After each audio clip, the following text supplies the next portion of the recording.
everyone. Thanks for joining with yet another webinar organized by Climate Fact Checks, where we discuss about topics that are most relevant to the subject of climate change. So today is World Migratory Bird Day, and here to discuss about whether climate change is affecting or threatening the survival of these birds, we have Mr. Hemantha. But before I introduce the speaker, let me quickly summarize the work we do at Climate Fact Checks.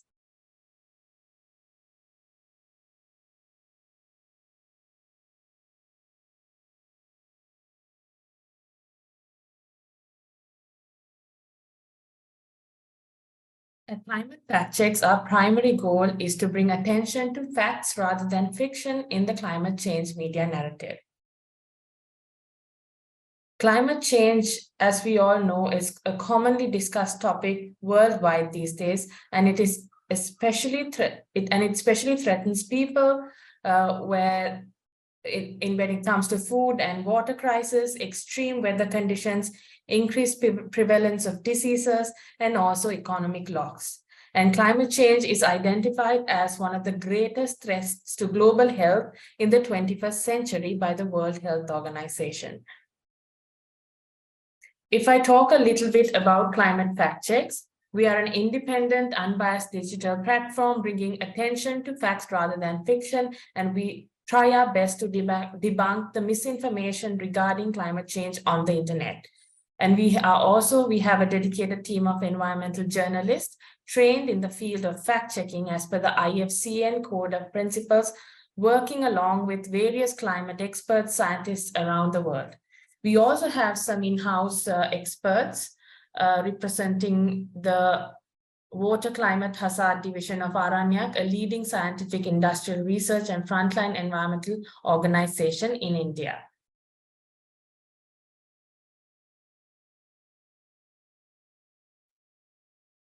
So if I briefly tell you about our mission, it is to provide people with scientifically sound and trustworthy information in terms of climate change, misinformation on the internet, and we are here to detect misinformation and disinformation related to climate and climate change, bringing out the truth through a standard scientific method with the help of our experts, and we place it before you, our readers, in a simple and easy to understand manner.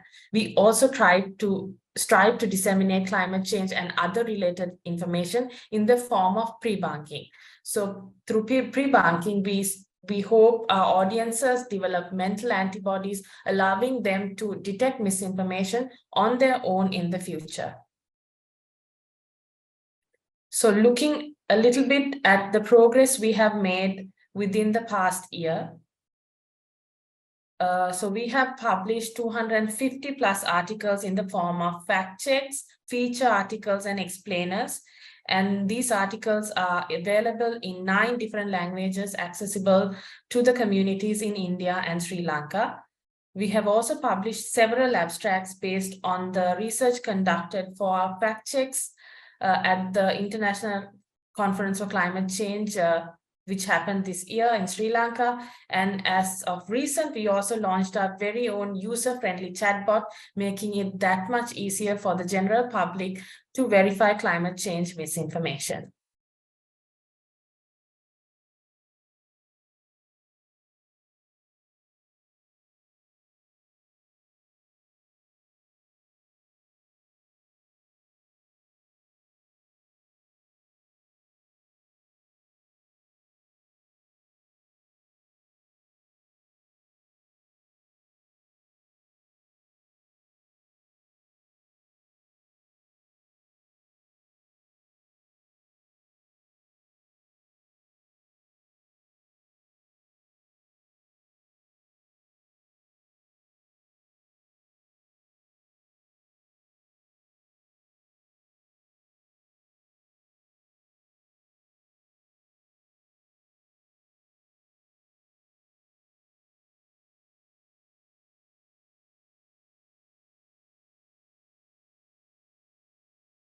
So I invite all of you to visit our chatbot and use it. And if you have any doubtful information that you come across on social media, feel free to drop a hi and add in your doubts, and our team will get back to you as soon as possible.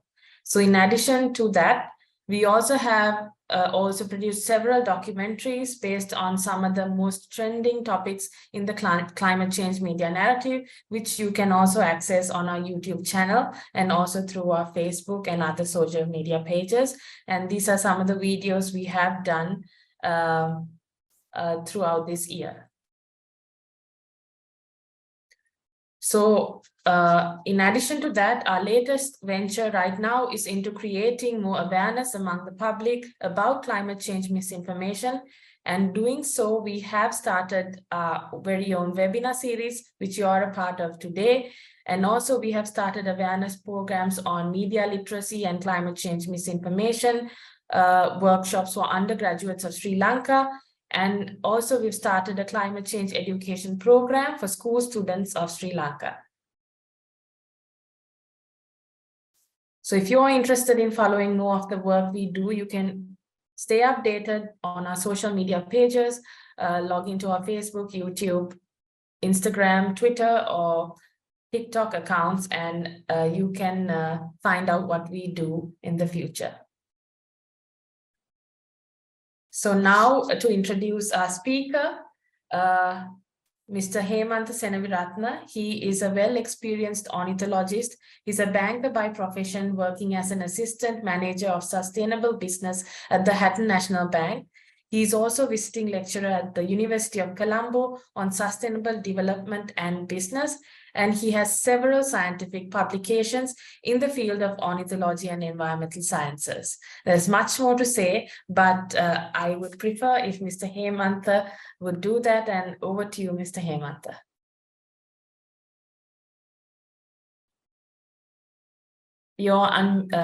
If you can unmute yourself. Thank you, Kitmi, and good evening, ladies and gentlemen. Before I start, I'll share my screen.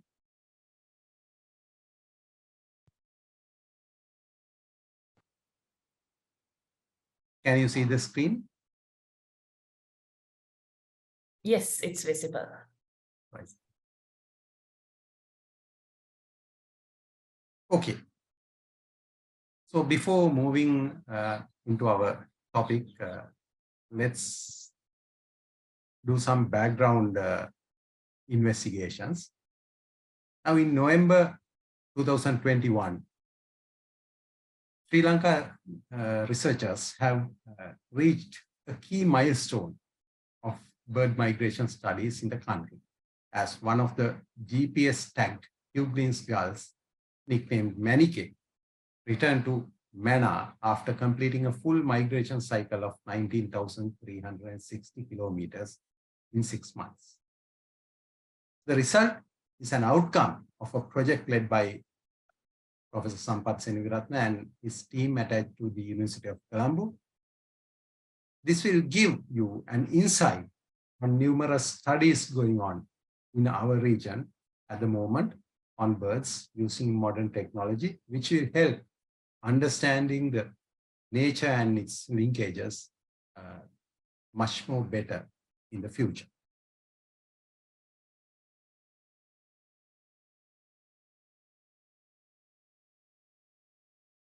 So climate change became a reality. And we hear a lot about the impacts of climate change. Hotter temperatures, sea level rise due to melting of ice caps, sinking island nations, shifting of global food production lines and fish stocks, extinction of species, undesirable weather conditions such as floods, droughts, heat waves, etc., are among the well-known consequences of climate change. And we experience a lot more impacts today than a few years ago. Has climate change impacted the migratory birds in Sri Lanka? This is what we are going to discuss today. And I want to thank Climate Fact Check's team for arranging this timely discussion and inviting me to share some insights with you all. With the little knowledge I have, I will try my best to create some awareness on this topic. And please feel free to ask any questions either in English or in Sinhala as convenient to you. When preparing this presentation, I mostly used photographs of birds taken by me. I am not a good photographer at all, but sometimes I take photographs for things like this to use in presentations, etc. So I mostly used those photographs taken by me, but I also downloaded a few photographs from the net as well. And the source is mentioned in those photographs. You can see them in the presentation. Now let's move into our discussion. Has climate change impacted the migratory birds of Sri Lanka? Some of you will say yes, but is it so? We all know that birds, or at least migratory birds, can fly. They usually fly several thousands of kilometers in one go. So their ability to move is beyond any doubt. So they can move looking for better conditions, looking for food, for better temperatures. If the climate change made any changes to their habitat, isn't it? So, if it is so, will they be affected by climate change? Let's see.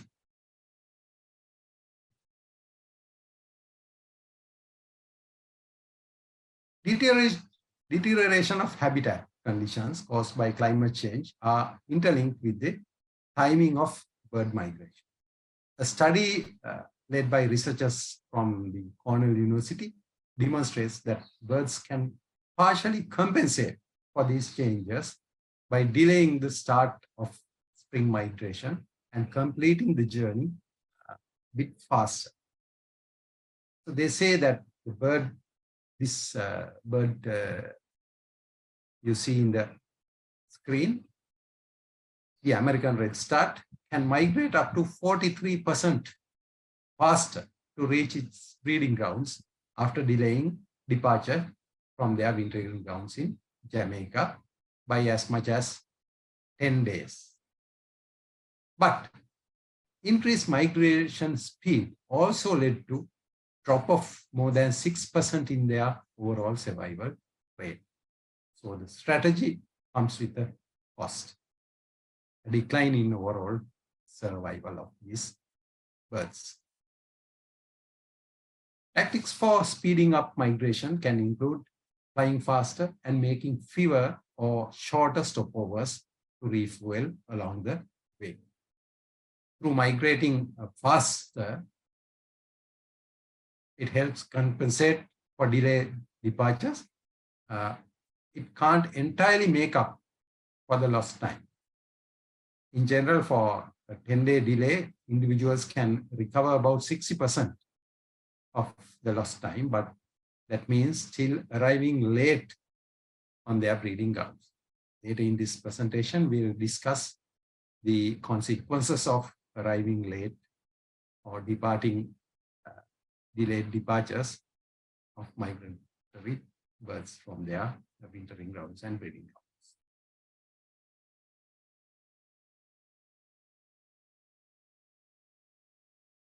Why do birds migrate? The obvious answers are to avoid winter and to find food. Migration is one of the most interesting facets of bird life.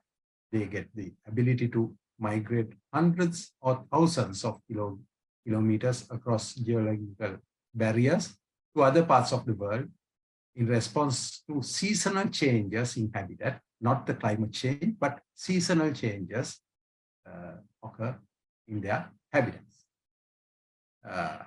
And food availability, climate responses as well, and other facts.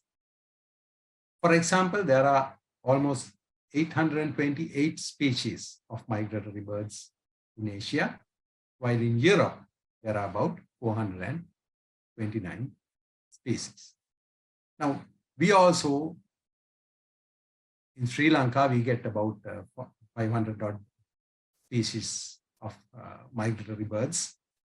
They come here usually around October, November, and December, and they stay usually till the end of May or end of March or April, and they usually leave in early April. So, and there are some interesting things you can see now. Sometimes these birds come and stay, say, in your garden. If you can find a migratory bird perched in a branch during night and sleep, you will see that the next winter also, next year also, you will get the same bird in the same place sleeping at night, even after 1 year, after coming back from completing another migratory cycle. So they stay and rest in the same place if they are not get disturbed during the previous year. So to that much, their navigation is accurate.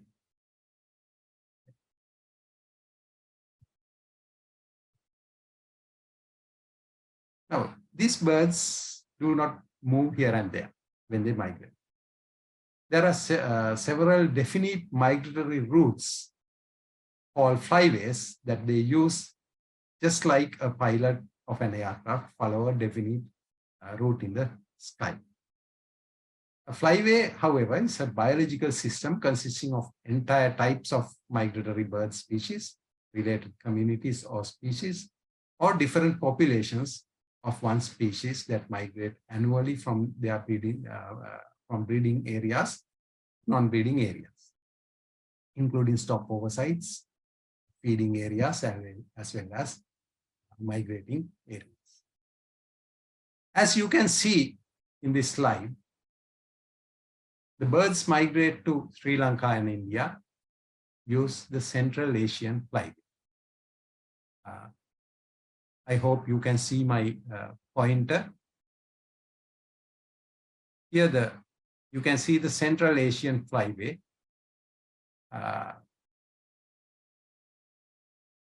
And also you can see Sri Lanka is the final wintering ground for these birds who use the Central Asian flyway. And beyond Sri Lanka is the vast Indian Ocean. So our habitats are important to migratory birds. Let's talk a bit more about these habitats later.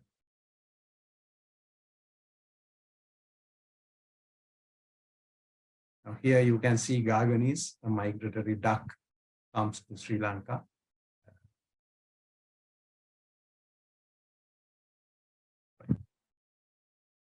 When birds migrate, the strong individuals survive, and the weaker individuals will die. So the healthy individuals will return to the breeding grounds to breed, ensuring a healthy population.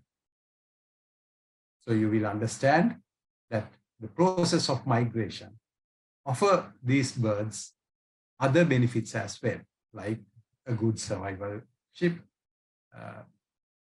good selection of better individuals to breed, etc. So there are some other additional benefits to the birds through this process of migration. Now back in home countries of these birds, The limited food available during the winter season will serve the requirements of the non-migratory species. Those species may not be very good at flying, but they are with a better resistance to the lowering temperatures and other seasonal variations. But still they need food, they need some resting places, etc. So the limited resources in those countries during the winter season will be sufficient to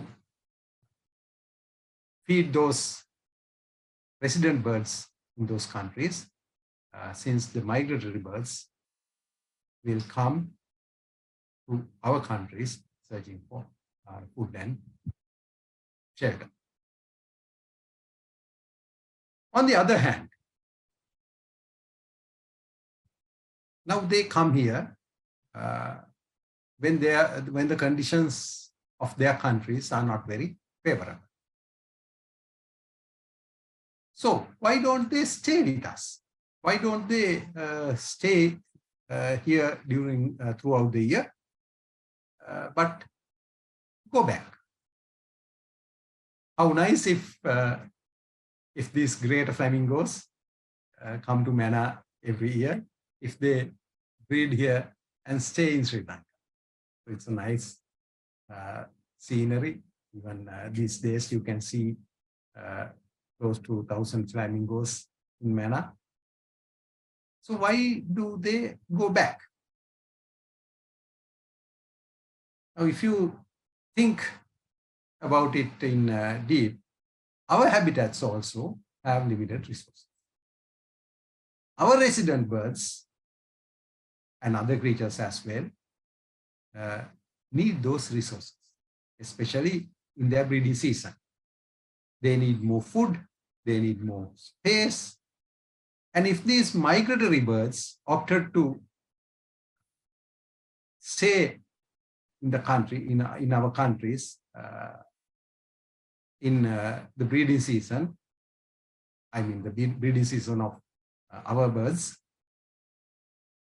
they need, the migratory birds who opted to stay also need food and spaces. So what will happen to our birds? They will not have enough resources during the breeding season. So the things are interlinked, and only a few linkages have been identified by us. So be careful.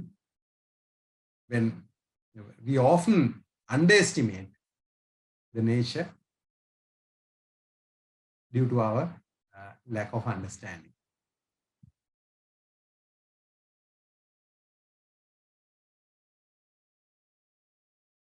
Now, I will read a script I got from this website, World Migratory Bird Day. The Earth's climate has been changing throughout the time. Some of the Earth's bird species were able to adapt to these changes, while others would not have and have become extinct as a result. This is a natural process. However, the climate change we are experiencing today is different. Human-induced global warming is happening at an accelerated speed, and it is becoming increasingly difficult for many bird species to keep up with the resulting shifts. In addition, adapting to climate change becomes even more difficult for some species because other man-induced threats add to the challenge. The world's remaining habitats are also lost or degraded for many reasons, such as pollution, fragmentation, or conversion and overbuilding. Furthermore, migratory bird species also suffer from barriers like wind farms or competition from newly introduced alien species. Species are already on the decline due to these factors, are especially vulnerable to climate change. In other words, for some species, climate change will give these already very vulnerable species final push towards extinction. The spoonbill sandpiper, you see in the screen, is a critically endangered species in the world. And this individual came to Sri Lanka, if I'm not mistaken, in 2018. My friend Ravi Darshana has taken these photographs in Vankal wetland in Mana. So this is a critically endangered species and a bird known to be affected by climate change impacts. Let's see how the impacts of climate change might affect migratory birds.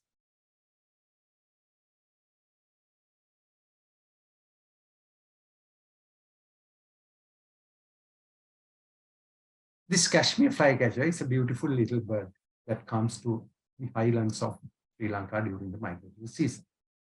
You can see them in places like Hadgala, Victoria Park in Nuwara. So it's not a very rare bird, but not a very common bird either.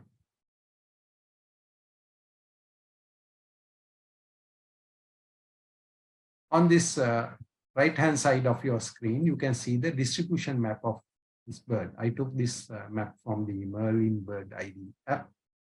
Here you can see a small patch. Now this is the breeding area of this Kashmir flycatcher.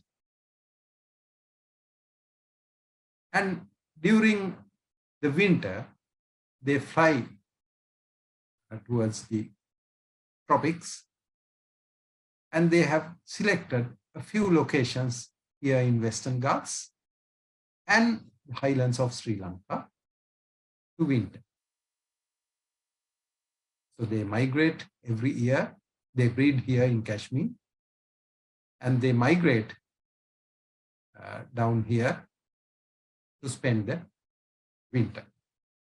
So you can see how small these patches are compared to the size of the subcontinent. So this gives you an idea about how sensitive these birds are. They are not that sensitive. They will, they will spread all over India or in Sri Lanka. But the actual things are not so. They breed here in this small patch and winter in these conditions. Sometimes we are unable to explain why they can't stay in other places, or why can't they move to various other destinations with better conditions if the conditions of these limited habitats are affected due to climate change.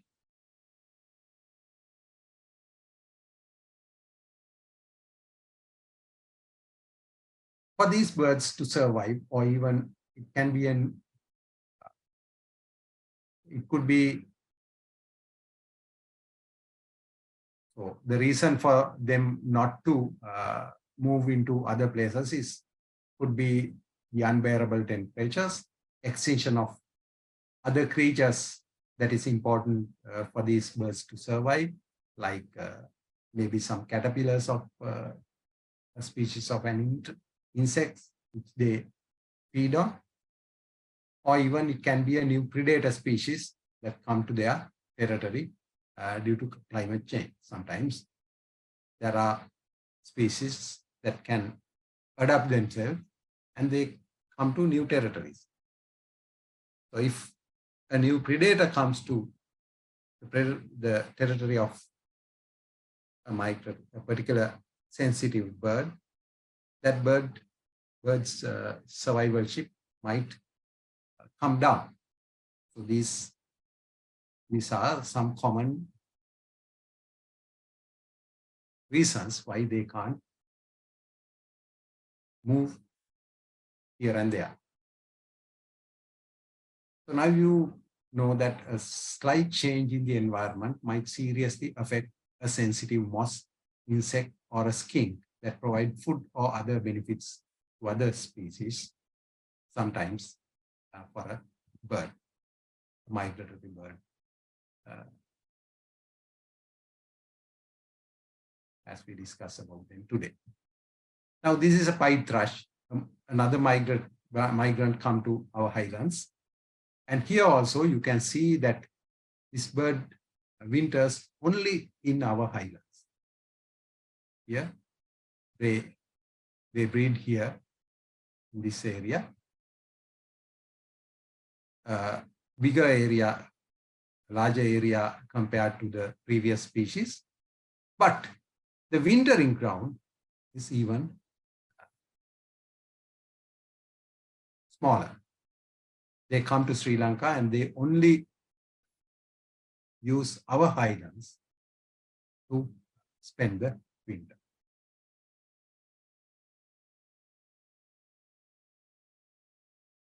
So a slight change in the general temperature will seriously affect these birds. Sometimes they might not be able to survive those changes.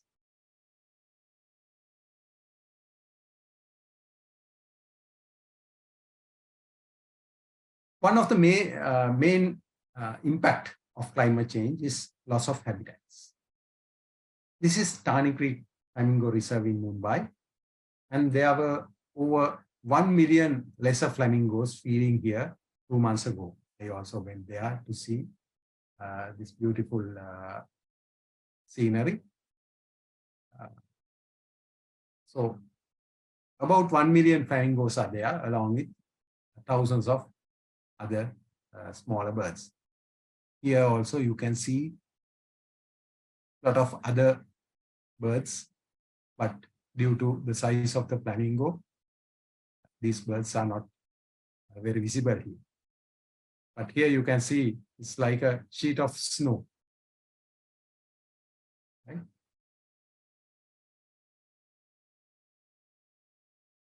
The habitats migratory birds depend on are in danger due to increasing temperatures, flooding, or desertification. Coastal wetlands that migratory birds use for foraging is an example.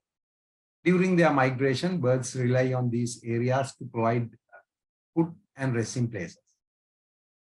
There they can refuel and get the energy to continue the rest of their long journey. Raising sea levels due to climate change cause flooding of these habitats, and they are lost not only for birds but for other creatures as well. When talking about migratory birds, without these stopover sites, the birds will have insufficient reserve to continue and may face difficulties in completing their journey.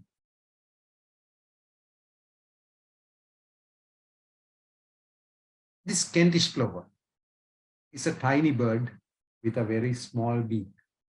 They feed in mudflats. If the water covered the entire mudflat, they cannot feed and have to find new feeding grounds. It's a very small species of birds. But here you can see some birds like these red shanks. They are with longer beaks, so they can pick food in shallow water. So if the water is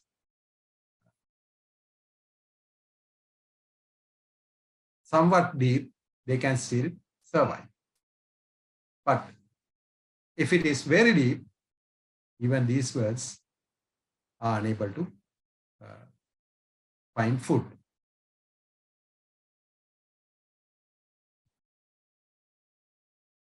These black-tailed godwits, they are They are with very long beaks, as you can see in the photograph. They have more options for feeding, therefore, they are less sensitive to water levels. There's an interesting fact. In 1950s, black-tailed godwits was a very rare bird in Sri Lanka. The well-known author G.M. Henry wrote in his book, A Guide to the Birds of Sri Lanka, Birds of Ceylon, in 1956, that only a dozen records of these birds are there in Sri Lanka.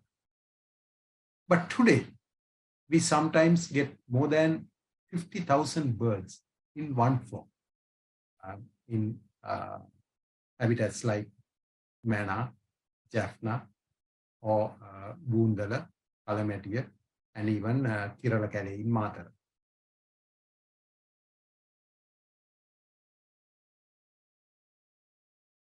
I cannot confirm, but this increase may be due to their success in adapting to sea level rise and other changes in their habitats. But still, there is a limit.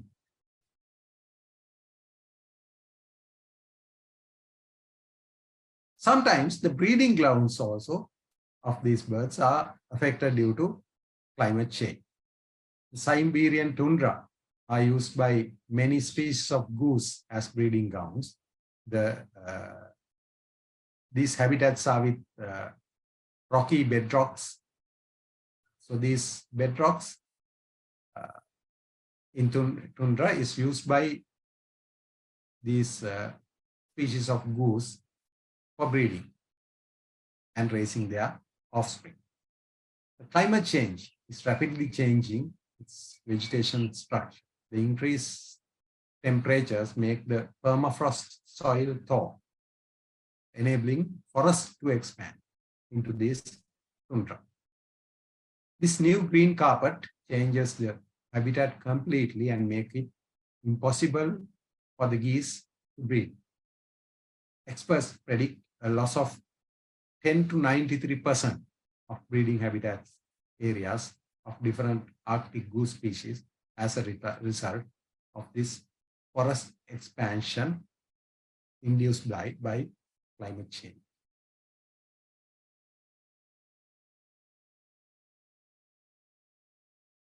In certain areas, the warm spring temperatures led to an early arrival of birds. British birds, for example, arrive at their breeding areas 2 or 3 weeks earlier than they did 30 years ago. So they start to breed earlier. At the same time, increasing temperatures made the vegetation bloom and insects hatch earlier. Unfortunately, the vegetation bloom and the insect peak now occur even before the young birds hatch. As a result, the birds cannot provide enough food to their offsprings.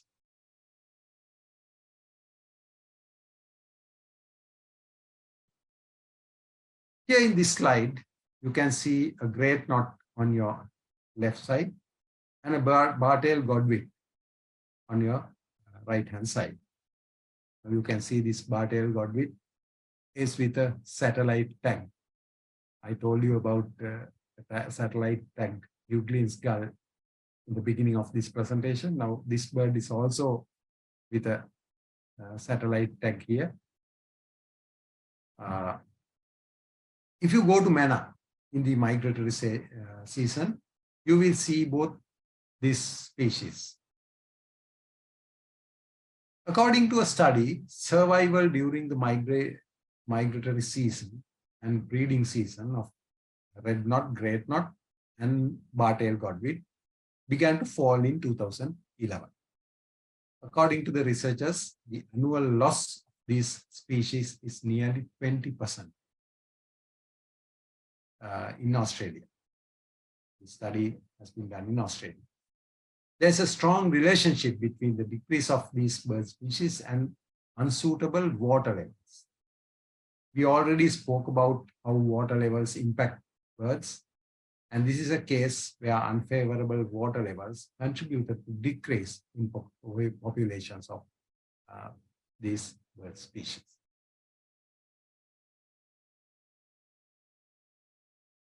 Now we know how some impacts of climate change affect on migratory birds. These impacts are relevant to migratory birds not only in Sri Lanka or India, but globally, as both bird migration as well as climate change are global occurrences.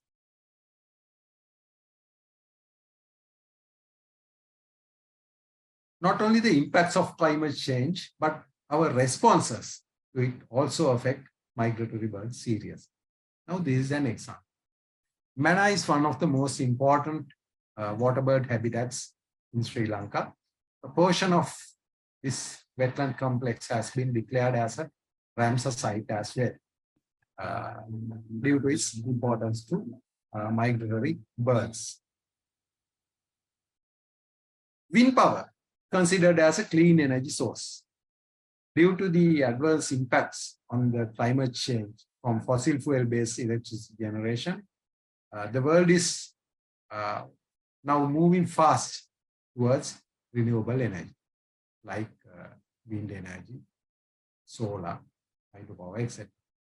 There are proposals to have more wind farms in this sensitive ecosystem manner as well. This photograph in the top of this slide shows you, and it is from an article. Right? The title also you can see here.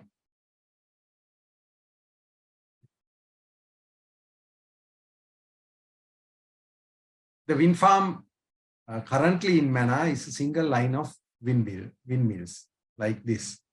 You can see in this below photograph. But if it turned to be like the top photograph, as this article proposed, will there be any room for these migratory birds here? Now, there are the impacts of a windmill. There are several impacts. One is that these blades are rotating. So when the birds fly, birds will get, there will be collisions, bird collisions, and they will die.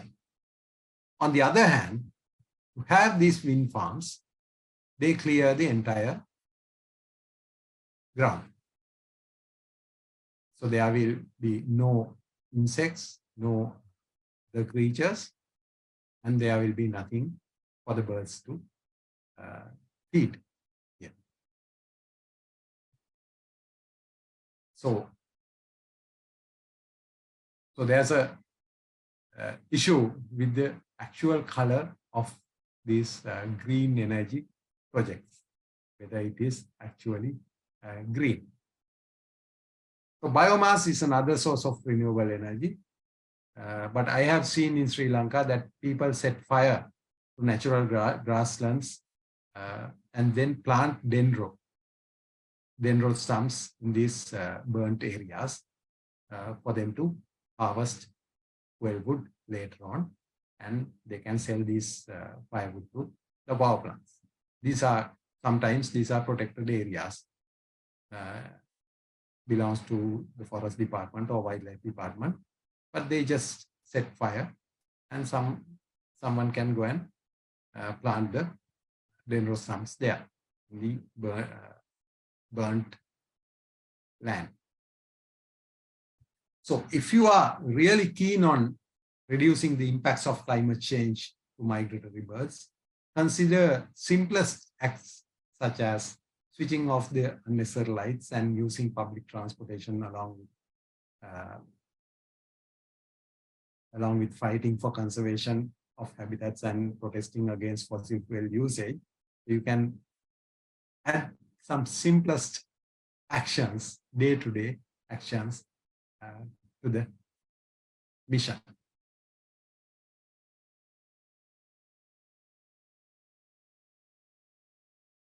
Also, when you are planting trees as a climate response, to respond to the climate change, we do a lot of tree planting, but do it mindfully. Recently in Sri Lanka also, some local authorities have planted these acacia trees. You can see the photograph below. These are now these acacia trees became invasive species, became invasive and threatening some of our wetlands because they are spreading very fast, and underneath our native trees cannot survive if the area is covered with these trees. And there are some other discussions whether these trees will affect bees and all. I'm not a person to comment on those things, but the fact that these trees are spreading fastly and damaging the local ecosystems is a well-known fact.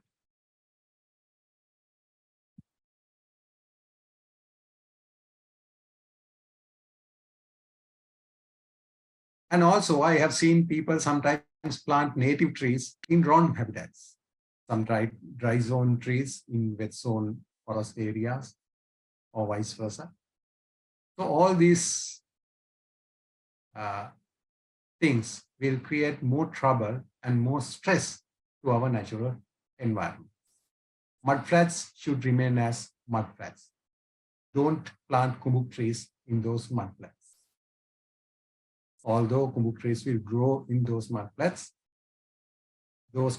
are different type of an ecosystem, so they should remain as mudflats.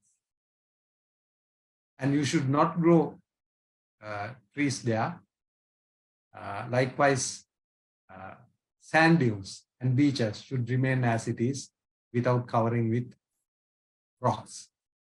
Natural forests should not be disturbed for activities such as selective felling, gem mining, or constructing hydropower plants. So, ladies and gentlemen, I hope that this short presentation opened your eyes on a less spoken side of this problem, climate change. Today, the 13th of May, as Kitmi already said, is the World Migratory Bird Day.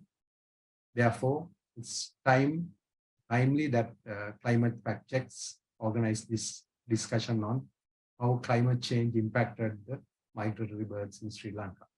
Now it's your time to speak. Please raise any questions either on my presentation or on birds in general, and let's have a live discussion. Thank you so much, Mr. Hemantha. I think that discussion, it included a lot of scientific information, and you simplified it into a beautiful story that we could all understand the depth of the problem, and sometimes there's certain things that we do and we don't realize that are really affecting these migratory birds. So if any of the participants have questions, you can drop it onto the chat box. Or you can raise your hand so we can unmute you and you can ask your question.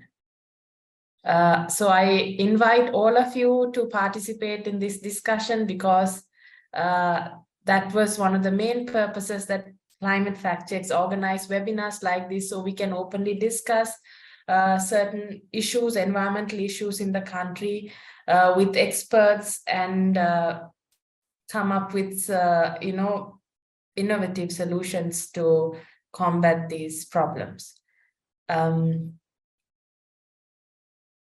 Right. So until everybody gets, ready with their questions, I have a few questions to ask. So, like you mentioned, one of the main ways that climate change threatens migratory birds are through habitat loss. And due to this, there are some scientists that say that these migratory birds might completely stop migrating, and then they will just remain in their original habitats. Is this really true? Can migratory birds survive in their original habitat without migrating, or is this information, is there any kind of, is it some wrong information that is out in media? It's like this. Sometimes some birds might adapt and stay in their habitats. But the problem is these things you cannot isolate. As I explained in my presentation, the food availability is different, right? And that's the remaining food there should be there for the resident birds to survive. And due to climate change, sometimes those food might get increased, or even it can happen in the other way. So we just can't predict certain things. So now, here in Sri Lanka also, I can say 2 examples. Sometimes back, the bird called glossy ibis. Glossy ibis was a very rare bird, but in 1980s, Captain Vincent Legg, who wrote a complete set of books about Sri Lankan birds with a lot of information, like an encyclopedia. He found some nesting places of these glossy ibises, and they considered as resident birds. But later on, that resident population got extincted from Sri Lanka. Likewise, there was a bird called knob-billed duck or comb duck, which was a resident species in Sri Lanka in 200-300 years before.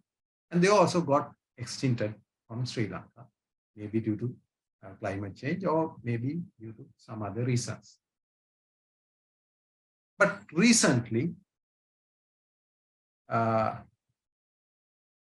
these glossy ibis populations, now they come as migrants to the country, both the glossy ibis and the knob-billed duck.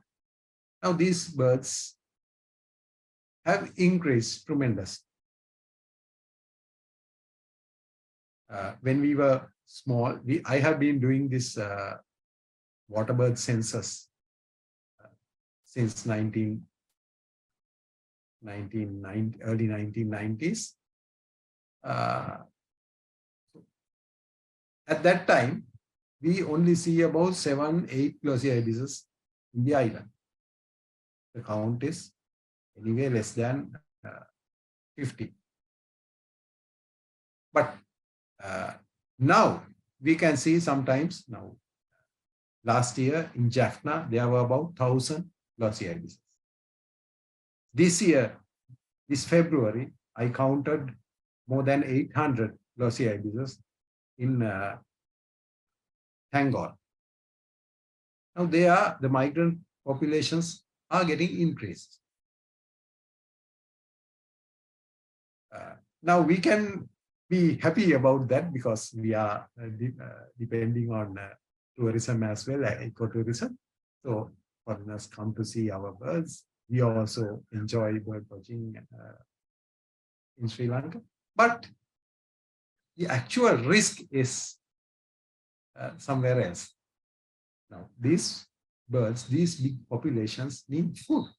They are big birds. They need a lot of food. So if they opted to stay here,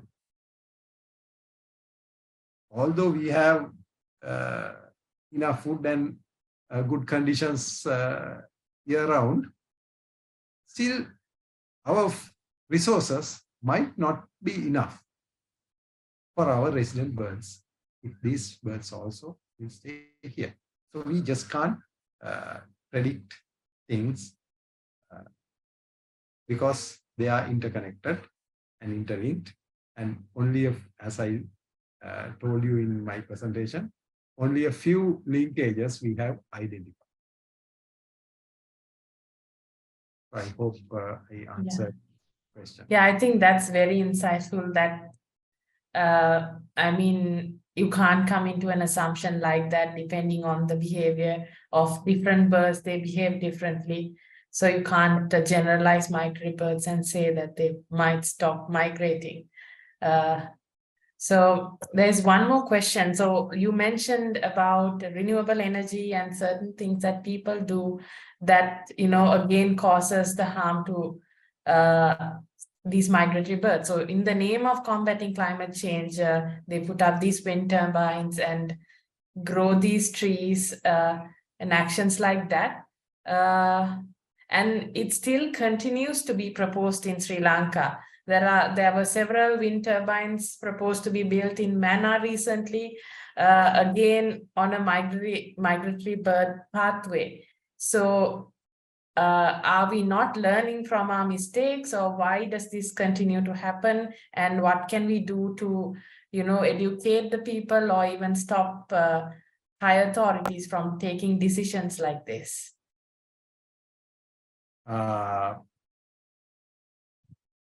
First, I will give you an answer.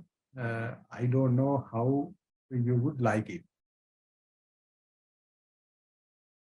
The very first thing is that we should elect correct people to the top positions. So 50% of the problem caused by us. Then we'll talk about the other 50%. Yes, as you said. Now, I won't say that wind turbines or other renewable energy projects are bad. They are very good and we should promote them, and that is the way forward. If you ask me to select a coal power plant or a diesel power plant versus any sort of renewable energy power plant, yes, I opt for renewable energy plant because I think that is the way forward that the world should move to combat this issue, climate change. But there is a way that we should, there's a process. A proper study should be done. These things cannot be done overnight. You need 3-4 years of research to understand what's going on. And as you said, yes, we must learn from mistakes. We may have done mistakes. Other countries may have done mistakes.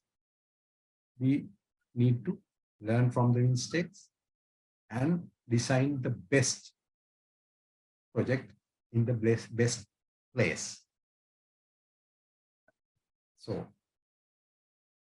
there are places where we can build wind farms or solar farms. Selecting those places should be done after a proper study and proper evaluation. Thank you so much. I think that also explains what we should be doing after all.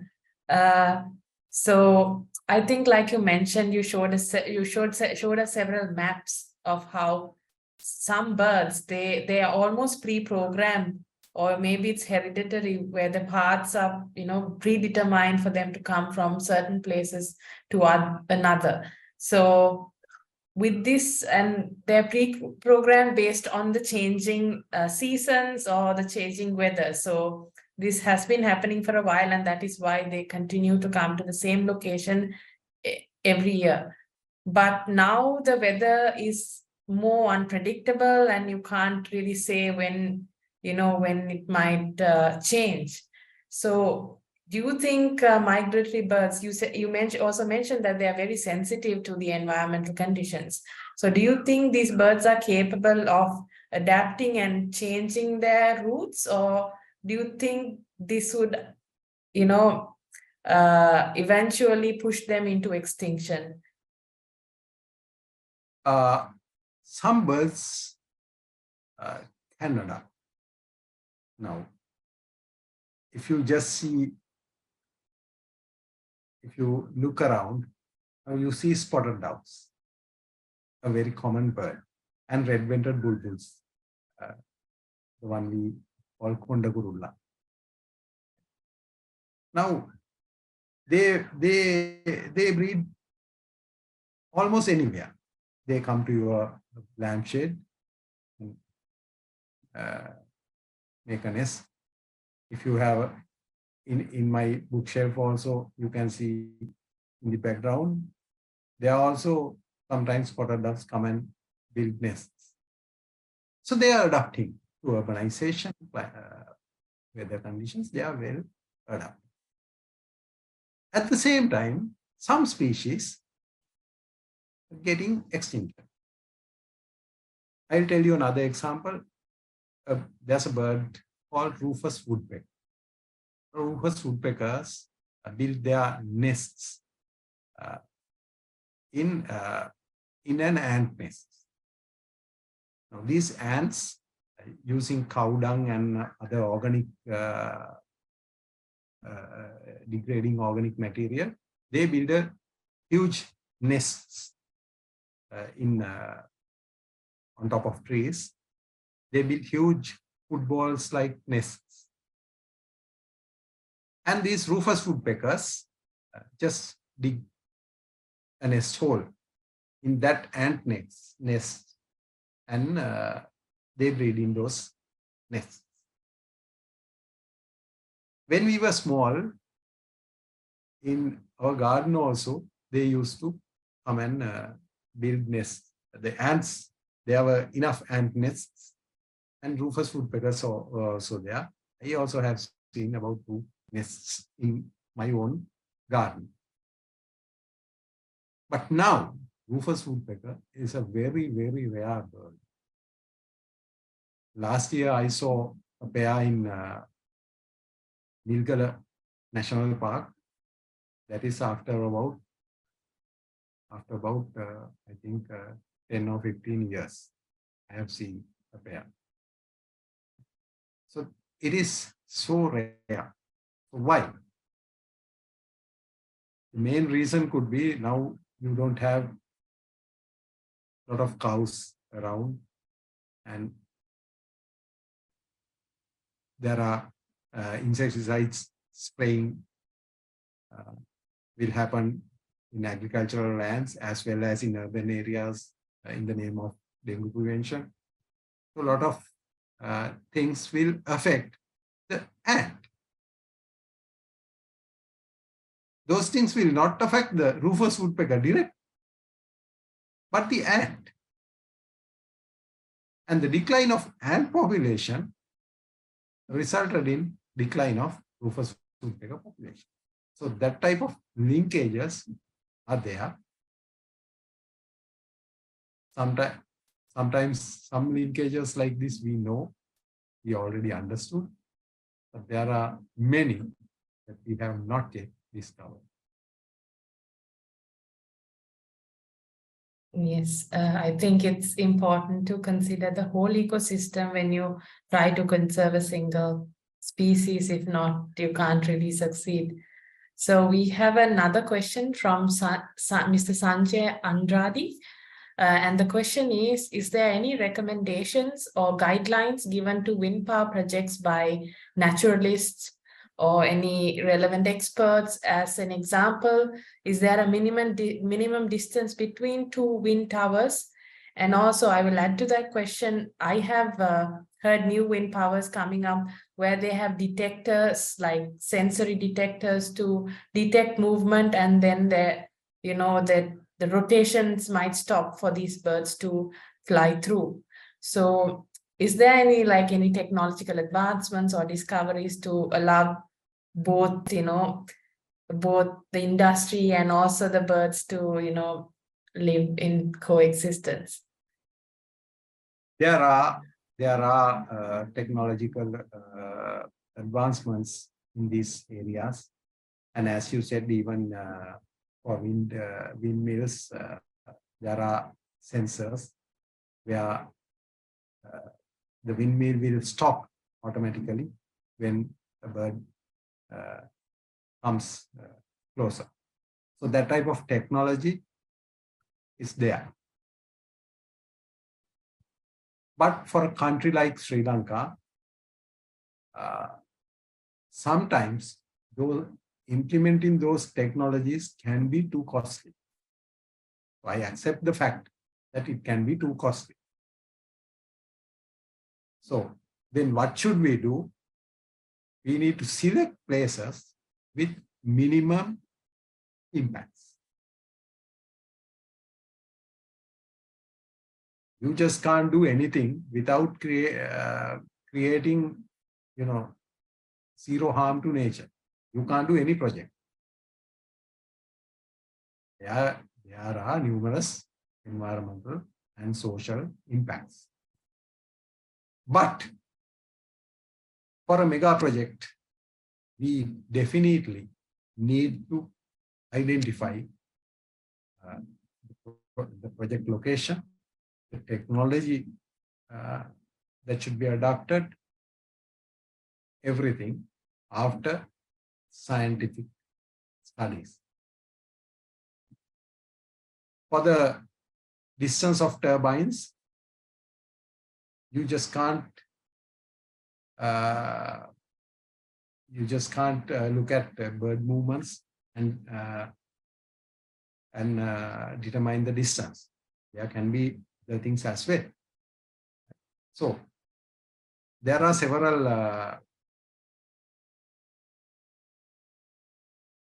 now I'm talking in the view of a biologist, but there can be other things as well. There should be minimum distances to generate to get the maximum effectiveness. That is also important, because if we can generate some amount of electricity from a turbine, it's always better to get the maximum from that turbine, so we can stop building a new one. That's why I told you that the root cause for these problems is somewhere else. Now, do you know, we generate about 30% of electricity just to waste. Electricity is wasted at consumers' end. There is huge loss of power due to transmission of electricity. The long transmission lines will lose some power. So all in all, we generate about 30% just to waste. If we can reduce this 30% to 10%, we can refrain from building up a new power plant.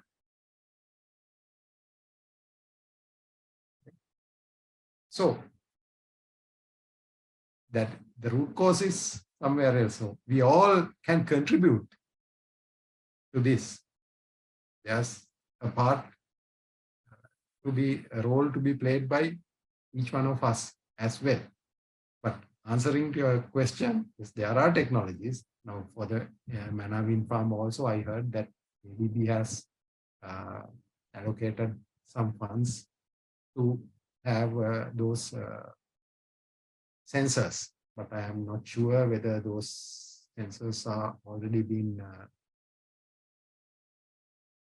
fixed into those rotors. That I am not sure.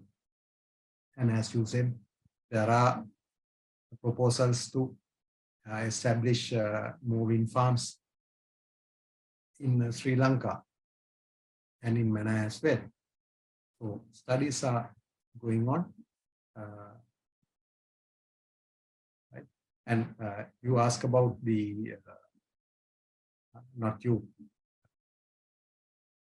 the question. Yeah, Mr. Sanjay. Yeah, Mr. Sanjay asked about how the environmentalists, whether they have pointed out how to do it. Yes, even ADB allocated some funds to establish the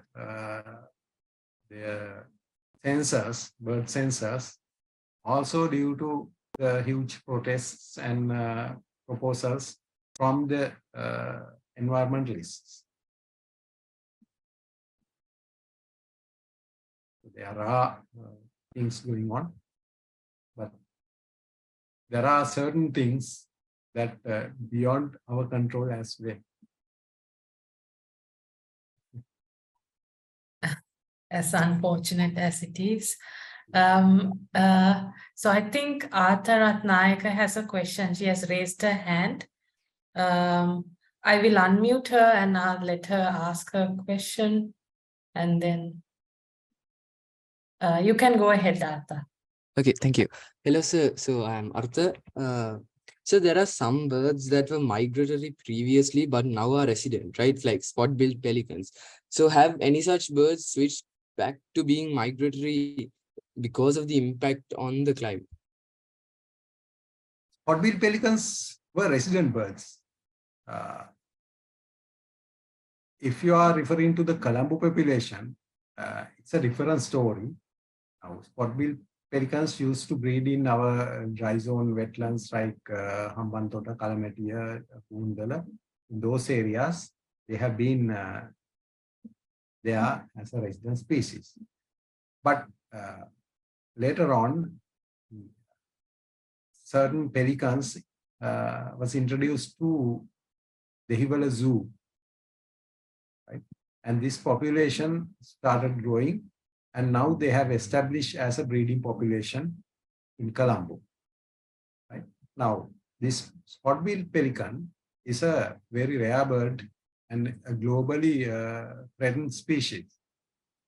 Sri Lanka has the largest population of spot-billed pelicans, and the Colombo population is the world's only urban population of spot-billed pelican.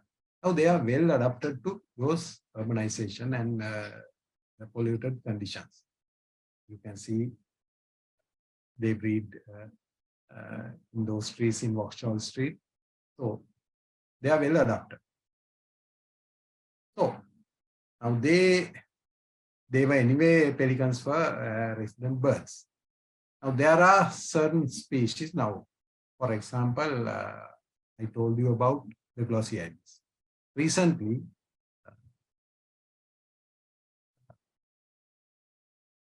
some guides in Boondara National Park, they found a nest of a glossy ibis. That is the, they have photographed some of those photographs, some of them photographed that nest. So they started breeding, right? So as I told you earlier, it was a resident bird one time. Then they, that population extincted, and now they started come as migrants, and they might stay here. But I don't think that a resident bird will start migrating, because this migrating is different to shifting of habitats. Birds can shift their habitat if the conditions here is not good enough. Since their ability to move is much more greater than you and me, they can move into another habitat if they want, and if they can afford to do that. That is not migrating. That is not migration. Migration is a complex cycle, and they follow periodically, right? So I don't think that there's any reason for a non-migratory bird to start migrating due to climate change. But the other way around can happen. migratory birds cannot stay at one place without migrating. Thank you, Artha. I hope that answered your question. We have one more question from Chamika on the chat box. And the question is, what are the migratory species that come to Sri Lanka and are threatened of extinction? And yeah, that is the question. Yeah, I told you that about 500 species of birds have been recorded from Sri Lanka, and more than 250 are migrants. So out of these migratory birds, some are very common, like the Indian pitta, blue-tailed beaver. There are very common birds, and at the same time, there are threatened species as well. The spoonbill sandpiper I showed you in one of my slides is a good example. Now, the spoonbill sandpiper population has dropped, and a couple of years ago, it was only about 120 breeding populations. But now I think that has been, that number is increased now. I think there are about close to 500 breeding pairs have been identified.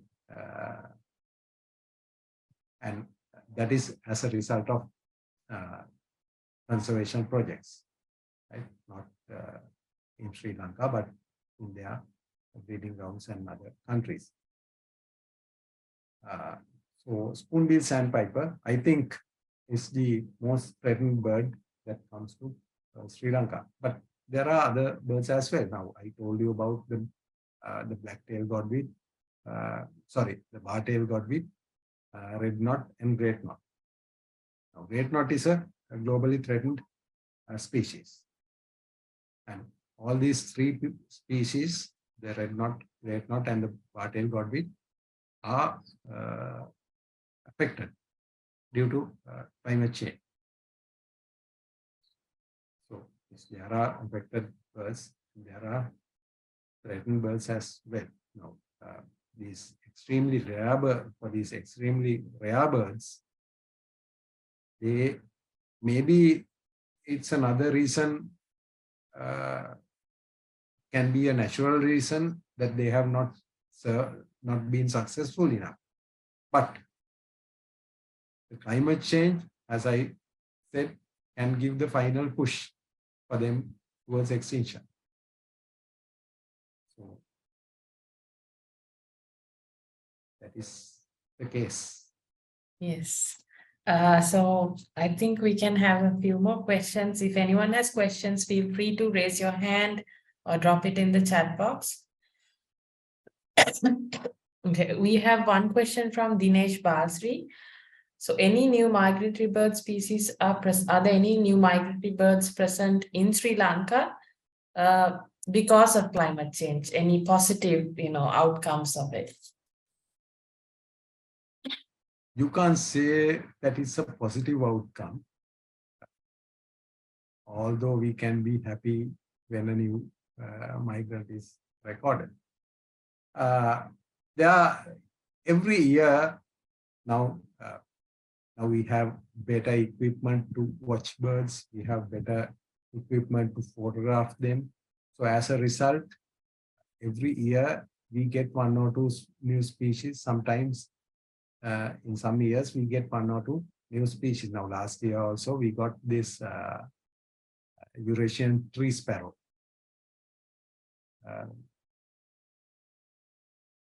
Recorded first time from Sri Lanka.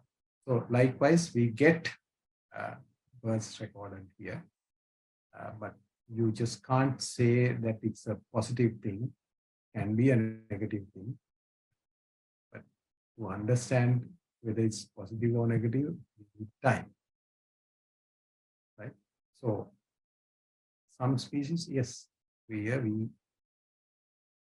identify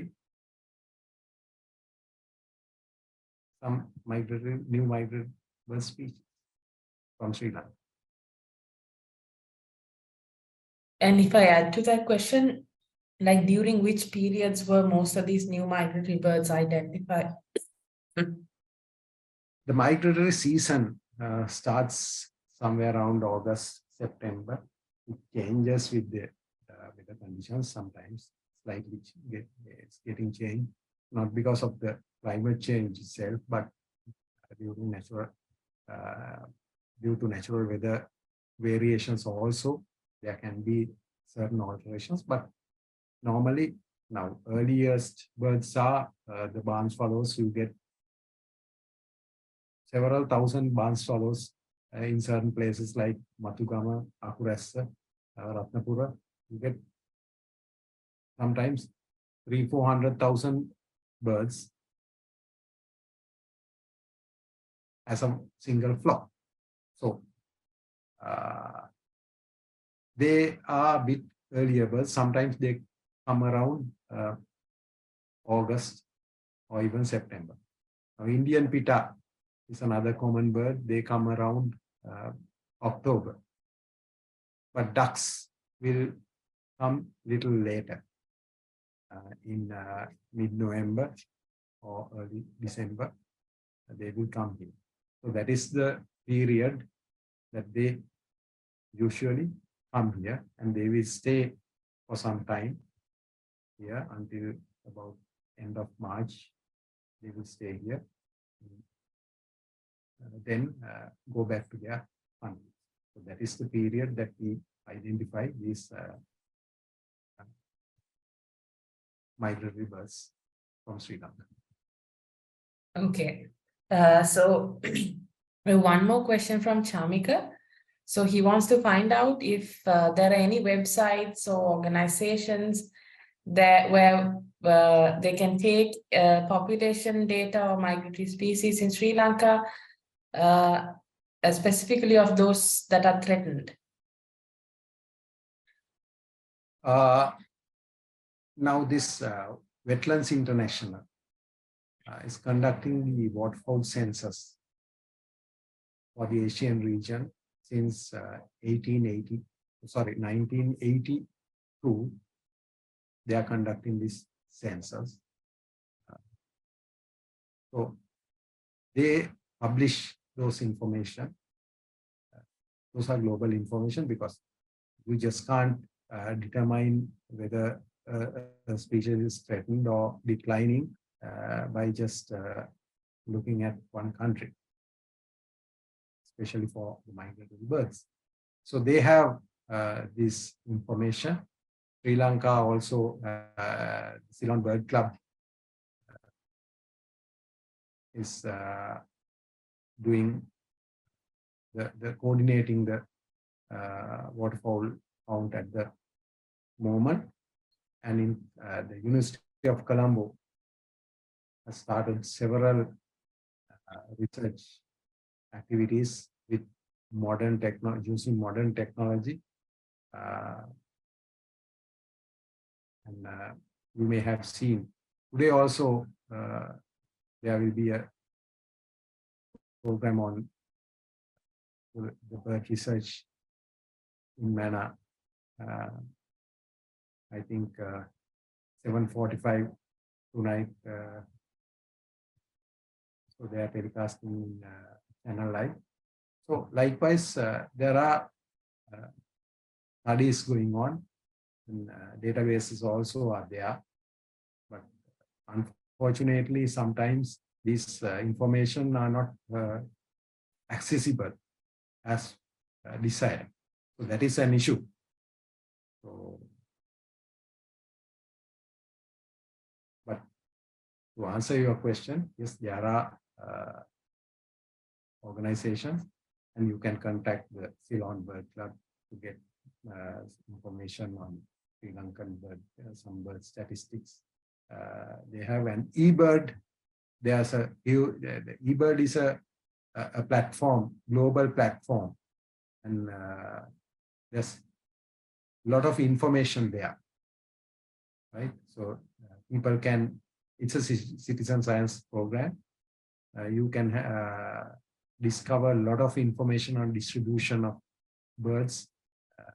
You go to eBird, and Field Ornithology Group of Sri Lanka is another organization working on our birds. And Wildlife and Nature Protection Society sometimes, and their magazine is quite good, the Loris magazine. Yes, there are information. We are almost coming to the end of the session, but there are a few more questions. If you have the time, we can take them, or else I can email these questions to you and then maybe you can get back to them later. Yes, no problem. If you want me to stay a few minutes, yes, I can even stay. Or so I will ask one last question and then we can wrap up. Okay. So this question is again from Sanjay Andrade. Is there any impact to increasing in vagrant birds due to climate change? Now, vagrants are not. Vagrants come haphazardly. So that's why we call them vagrants. They sometimes accidentally they come. Even sometimes American birds using some other flyways, sometimes they accidentally come here. So that is not an impact of climate change. You just can't say that it's an impact of climate change. But if a migratory route is getting changed, or a bird that uses that migratory route changes, right, that can be an impact of climate change. Vagrants, we just can't say that because they come to a place accidentally and stay a few days or weeks or months and go away. And it never comes again. Birds, I told you how sensitive they are. They just know where they spent the night last year. They come to the same place. To that extent, their navigation is sophisticated and they can detect those things. Right? You just can't even imagine certain things. Now, in the first slide, I explained about that Euclidean skull manatee. That bird completed 19,000 odd kilometers in that cycle. And the Arctic tern, with the longest flight, migrates every year, migrates from North Pole to South Pole and back. So during the year, they fly once from north to south and back from South Pole to North Pole. And during their, scientists have calculated that during their lifespan of about 20 years, they travel a distance 3 times from Earth to Moon, that much of distance. Single bird, a small tern. Thank you very much. So we have gotten a few more questions. So we will be sharing the recording on, it is already live on Facebook. It will be shared there. And also we will be sharing it on our YouTube channel. So you can go and access it, go watch it. And if you have any more questions, you can drop it in the comments or even drop us a private message and we will get back to you as soon as possible. And thank you so much, everybody who participated and interacted with us. I think I agree that we had a very fruitful discussion about how migratory birds are impacted by climate change. And I would take this opportunity to thank Mr. Hemantha Senaviratna for the fantastic amount of information that you shared. I think your experience and the The knowledge was impeccable, and it really helped all of us understand the subject better. And I guess change our own activities towards saving our migratory birds. So thank you very much, Mr. Hemantha, one more time. So thanks everyone for joining. I hope you stay tuned to our social media pages. We will update you on our upcoming webinars and events. And I hope all of you can participate in them in the future. Thank you very much and have a good evening.